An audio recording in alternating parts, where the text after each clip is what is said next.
Hey, True Believers, Englentine here with a review of The Life of Captain Marvel. This is the one we were all looking forward to, right?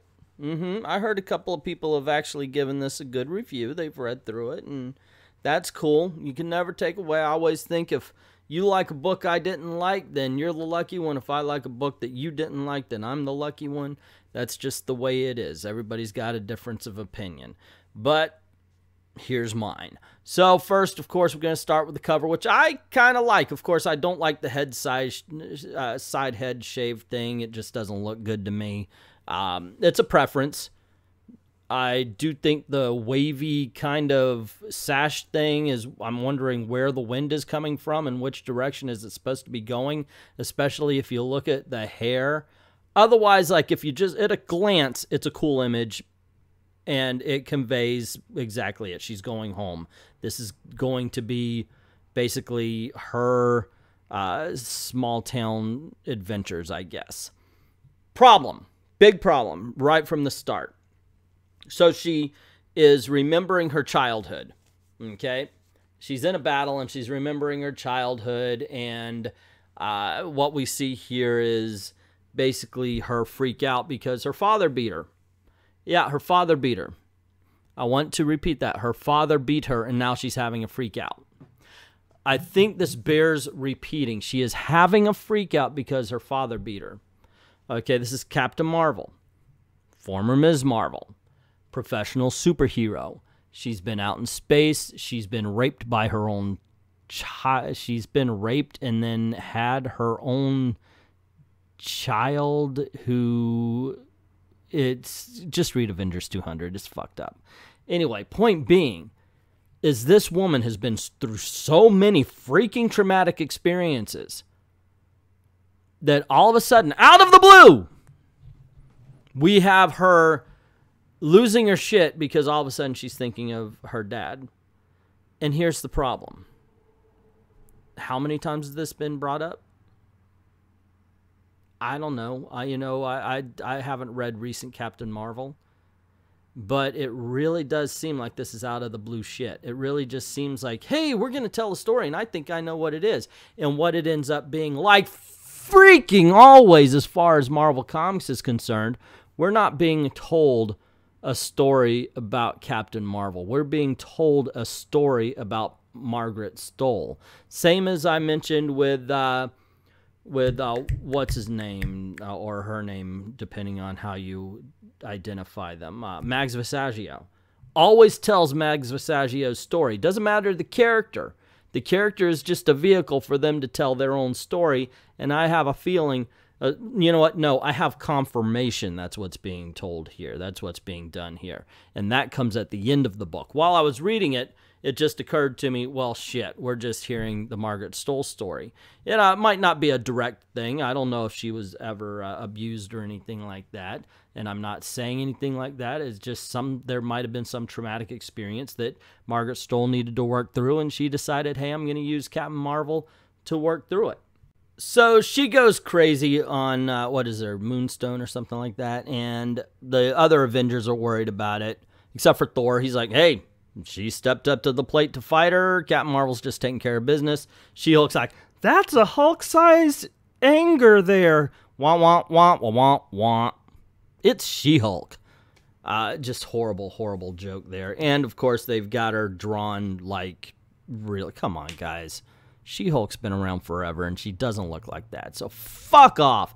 All right, anyway, I'm getting a little mad for nothing. It's that key lime pie. Anyway, so, yeah, she decides she's going to work through it, so she goes and talks to her best friend. God damn. Oh, Marvel. Why are you so marveled? Why do you marvel all the freaking time, Marvel? That's all I got to say. You know what? And I felt the same way in the Avengers. I feel the same way here, and I'll feel the same way forever and ever and ever. Amen.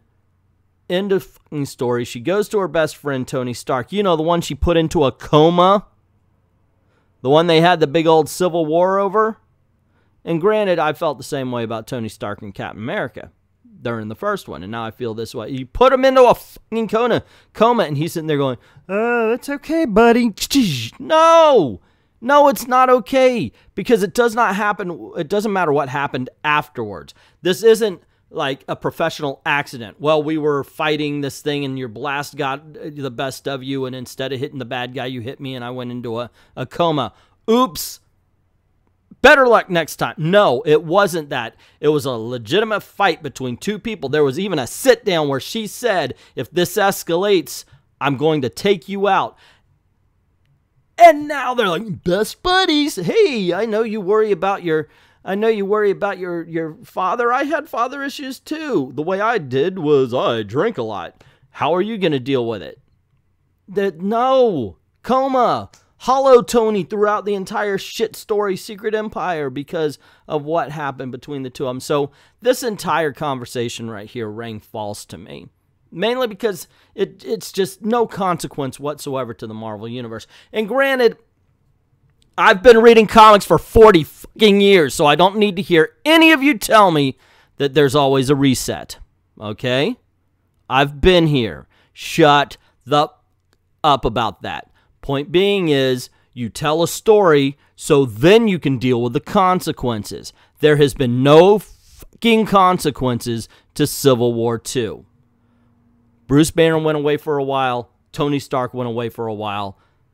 Tony Stark comes back and everything's hunky-dory between them and the people who put him there. No! So let me head off the dumbass comments ahead of time and go with that. Yes, I've read fucking comics enough to know that's what happens. Yeah, I know. There's no need for me to go off like that, but sometimes there is. Sometimes you just have to head it off at the pass. So, anywho, she goes back to Pottersville, and oh god, it gets cringy. It's so freaking bad. It's like, okay, so obviously they're supposed to be Hicks, and they're supposed to have a Southern accent. Now, I live in the South. I'm in Florida. Okay, we have Southern people here, and I've even told I have a little bit of a Southern drawl myself. So, here's the problem. You can always hear when it's done badly, and when I read it done badly, it bothers the hell out of me.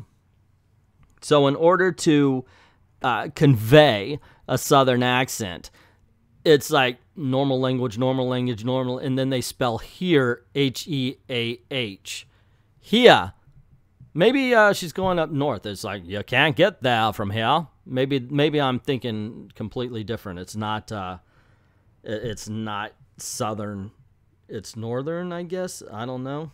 But the whole point is, doesn't matter what accent they're going for, it is only on the word here.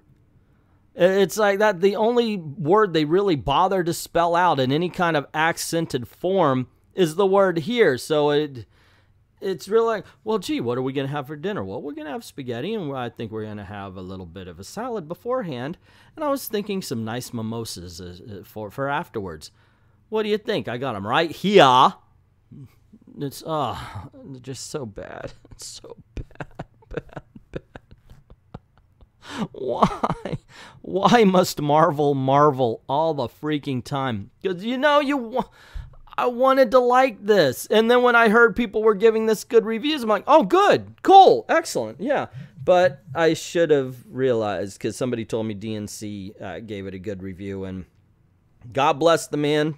God bless him for all of his success. And everybody, like I said, everybody's got opinions. But the thing is a lot of times you can put his reviews and my reviews together as polar opposites, because we just don't agree on what's good in comic books very much. Yeah, sometimes yes, but oftentimes no. It is a little out there. Anywho, look, it's not completely shit. It isn't. There are just moments that are complete shit, but it's not a complete crappy book. The parts where, like what we're seeing here, where the brother gets into a coma and such, I thought that was interesting, and I thought it was really done. It was done all right, but that deals with Carol Danvers now in a situation we've never seen her, and this is a slice of life comic book. Once again, that's what we're getting from these kids these days. But what really, what am I trying to say here? The problem with the story is this is the story of Carol Danvers before she became the hero, before she put herself into a situation where she's dealing with traumatic situations all of the time. If this was told as the origin story before we met her, then okay, I could buy it a lot more. Tony Stark can't be a part of it or anything like that. It has to be just her and her coming into her own. What we're seeing here now is a retcon of the origin that we've been giving, and we're supposed to believe that this stuff never came up. Like I said, once again, it comes off as Margaret Stoll's story and not the story of Captain America. Captain Marvel, excuse me. Okay, I can see that I've been ranting for a bit, and I figure let me wrap this up and point out to this particular page. Remember how I said there's confirmation that we're seeing the Margaret Stoll, I think that's her name. I hope I haven't been saying the writer's name wrong all this time. It's just embarrassing when that happens. Anyway, here we go. A little more than 2 years ago, I began collaborating, blah, blah, blah. But even beyond that, Captain Marvel was a tricky gig, yada, yada. Carol Danvers was at a crossroads, and so was I. Probably because she needed to focus on who she was as a character, and so did I. We both had to clean up our origin story, so to speak. We both needed to reckon where we were going with where we'd come from. We both needed to find our footing, where we stood in the terms of our overall arcs. Freaking duh. Carol and I had a lot in common right from the start. Neither of us felt like we were originally perceived as a protagonist, let alone the hero of our own journey. Carol's initial role was to comment on heroic action, to be a voice from the sidelines, a wing girl. I understood that. I grew up in a conservative community where folks hung decorative signs in the kitchen that said things like, "Bloom where you're planted." But truthfully, neither Carol nor I were ultimately very good at that kind of blooming. In fact, you could say our common expertise lay in uprooting ourselves, whether a career officer at NASA and in the Air Force or a girl in the game industry in comics. Carol and I both knew what it was like to be that lone, awkward non-dude in the room. So here's what I've figured out about that girl. Everyone has their own... Fuck you! She was a feminist. She was a feminist icon in the 1970s, you ignorant douche. Stop coming from a place of weakness when you're writing women. Women! Jesus, Lord in heaven. It's the women that are writing them like this. Carol is not from a place of weakness. Stop fucking treating her like that. Just give it up. Give up Carol Danvers. You're not writing them right. You're not drawing her right. Get rid of the Captain Marvel name. Give it back to DC. Put Carol Danvers as Ms. Marvel. Put her in the sexy outfit again. Let her be the strong woman she used to be, because the more manly you guys have been making her, the weaker you've been making her. And we see right here in the end page where we get the whole "this is my story" thing. Oh, goodness gracious. Carol Danvers does not come from a place of weakness. Read from the very fucking beginning. God in heaven. Anyway, you know what? That's it. That's done. I'm done. I'm done. That's my opinion.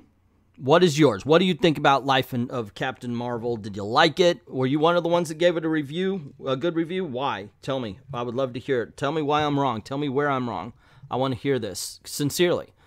Put it down in the comments below. Also, if you like this video, you want to see more, you know the drill. Click like, share, of course, get word out about the channel, and hit subscribe if you haven't done it already. As a matter of fact, if you've already subscribed and you're not getting the notifications, everything, hit subscribe off and then back on again, and hit notifications on and off again, or off and on again, I should say. Don't leave it off. And yeah, let's reset that stuff. YouTube just has been messing up. And speaking of, if you don't mind helping the channel out, go on over to Patreon, drop $1 in the till. Actually, you'll end up helping 2 channels, and you'll get videos from both channels. So, cool. I'd like to thank everybody who's already done that, and to everyone, all of the true believers, thank you very, very much for watching. GMS, Blitz.